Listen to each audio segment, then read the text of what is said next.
Hi guys, happy Sunday. So, for today's video guys, ay naglagaw kita diri sa Bacolod City guys. So, gasakay na ko sa time ini sa modern jeepney and dito na tayo arin na kita subong sa Bacolod City Public Plaza dito sa Negros Occidental. So, ganito guys ang plaza dito sa Bacolod City. Sobrang laki nito guys and syempre medyo luma na rin tingnan pero maganda pa rin guys. So ayan lang ang kabubuan ng Bacolod City Plaza. So going tayo sa simbahan guys sa church kasi today is Sunday. So God's time.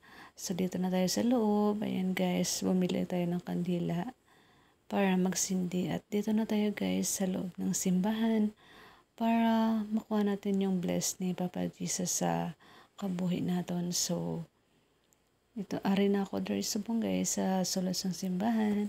Sang time yung inikiina guys. So, yan. Thank you Lord sa lahat-lahat na blessings na binigay mo sa akin at sa pamilya ko. So, ito naman yung Miraculous Lady of Mediatrix guys. So, ayan.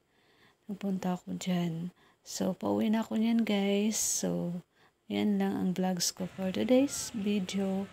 Happy Sunday everyone. God bless. Bye.